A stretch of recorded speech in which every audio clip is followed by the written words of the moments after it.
Negara ini lagi krisis, harga naik, konflik muncul di mana-mana. Tapi di tengah itu semua, wapres kita sibuk review AI dan jadi YouTuber. Apakah Indonesia memang butuh influencer di istana? Apakah Deddy Corbuzier yang digadang-gadang penyambung lidah antara rakyat dan pemerintah masih belum cukup? Nah, daripada penasaran, langsung aja kita bahas. Peluang AI itu nggak akan menggantikan manusia.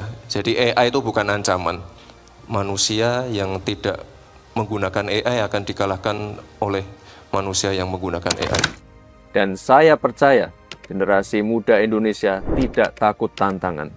Kita adalah petarung. Negara berwajah ganti nakoda, kapalnya lagi oleng kanan kiri, harga beras naik, pengangguran makin tinggi, belum lagi tarif Trump yang bikin puyeng. Dan di tengah badai itu muncul satu sosok tapi untuk unboxing teknologi. Mas Gibran hadir dengan ngomongin AI, konten YouTube, startup dan digitalisasi. Tapi ya rakyat bingung, ini wakil presiden atau YouTuber teknologi? Mas Gibran bikin konten tentang AI di saat ada rakyat yang nonton sambil nahan lapar. Ya dia nggak salah, tapi juga nggak hadir di isu-isu utama. Uniknya dia nggak bahas soal kemiskinan, bukan tentang strategi pangan, bukan tentang pendidikan, bukan soal konflik di Papua atau utang luar negeri, tapi tentang cara pakai AI. Kecemasan relung nalar adalah ketika pemimpin gak hadir, maka kekosongan itu bisa diisi siapa saja. Mas Gibran bukan salah ngomong, dia seperti salah panggung. Karena yang kita butuhkan dari seorang wapres bukan tutorial cara pakai AI, tapi langkah konkret buat nyelamatin ekonomi rakyat jelata yang tiap hari nanya besok makan apa. Pertanyaannya, apakah Mas Gibran kayak kebanyakan anak muda sekarang lebih nyaman ngomong ke kamera daripada ke rakyat, atau lebih nyaman bikin opening video? Halo teman-teman semua, kali ini kita akan bahas daripada duduk bersama menteri dan bahas bagaimana caranya menekan inflasi. Dia nggak salah bikin konten YouTube, tapi urgensinya apa? Apa pesan yang ingin disampaikan ketika mulai konten di YouTube ini? Apa karena takut salah ngomong kalau wawancara langsung? Biasa sekali. Mas, apa rencananya Mas untuk menstabilkan harga ini? Temen ya? Enggak, apa akhir tahun kan memang harganya lagi naik semua nih Bu ya. Insya Allah awal tahun udah stabil ya. Nah, ini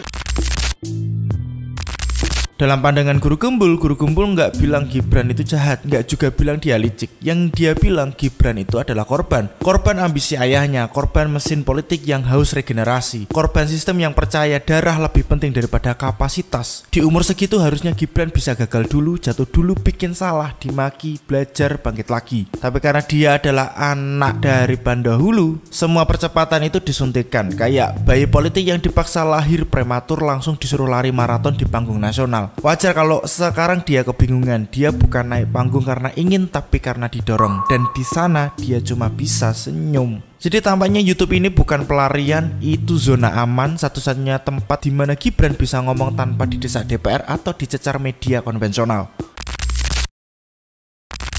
Ramon Jin membuka dengan membagi reaksi netizen terhadap Gibran jadi YouTuber ke dalam 3 kubu. Kubu anti langsung cari celah, nyinyir soal buzzer, pencitraan dan jumlah view. Kubu salut, menghargai keberanian pejabat publik tampil langsung di depan kamera seperti Prabowo dalam sarasian terbuka. Kubu analitis seperti Ramon Jin dan relung nalar lakukan. Bertanya, kenapa sekarang? Kenapa kontennya begitu? Apa motif dibaliknya? Sebelumnya konten-kontennya santai, kenapa tiba-tiba berubah? Kenapa tidak dari dulu dan baru sekarang? Persepsi publik bukan cuma soal apa yang disampaikan, tapi bagaimana dan kapan. Kalau tidak konsisten, Gibran bisa dicap cari perhatian dan pencitraan semata. Ramon sendiri mulai membuat konten edukatif dan optimis juga ya, karena melihat adanya celah narasi positif di tengah pesimisme publik. Bagi Ramon Jin, Gibran jadi YouTuber ini ada 3 pertanyaan yang timbul. Apakah ini bentuk komunikasi baru? Apakah ini strategi politik menuju 2029? Atau hanya sekedar pencitraan agar terlihat relevan? Dan sekali lagi, kenapa baru sekarang?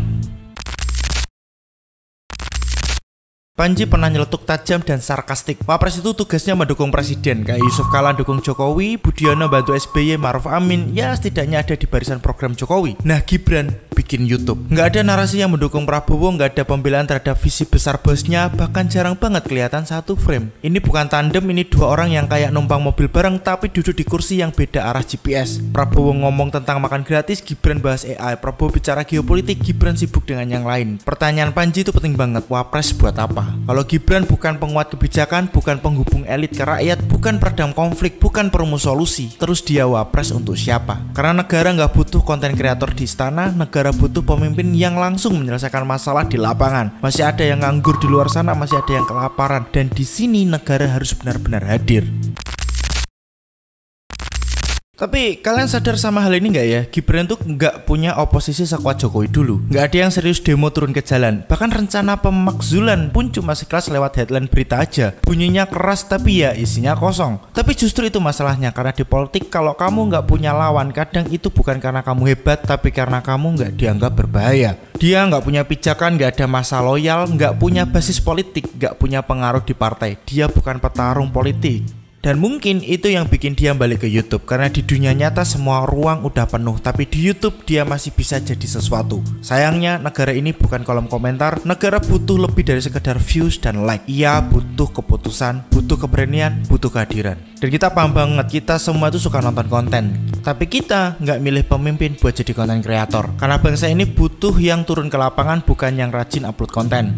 Mas Gibran mungkin ngerti teknologi, tapi apa salahnya untuk belajar ngertiin rakyat? Ya balik lagi mas, karena Indonesia nggak bisa diurus pakai algoritma. Itu tadi beberapa pendapat para YouTuber dan Relung Nalar. Kalau pendapatmu sendiri tentang Mas Gibran ini apa? Tulis di kolom komentar dong. Dan satu pesan dari Relung Nalar, jangan hujat Mas Gibran, kita diskusi yang sopan aja. Sampaikan kritik dengan wajar. Video ini bukan untuk membenci seseorang, tapi hanya kritik dari seorang rakyat yang ingin kehidupannya lebih baik. Jangan lupa untuk like, share, dan subscribe Relung Nalar, karena dunia ini terlalu absurd kalau nggak kita bahas dengan nalar. Terima kasih sudah nonton, dan ini Relung Nalar.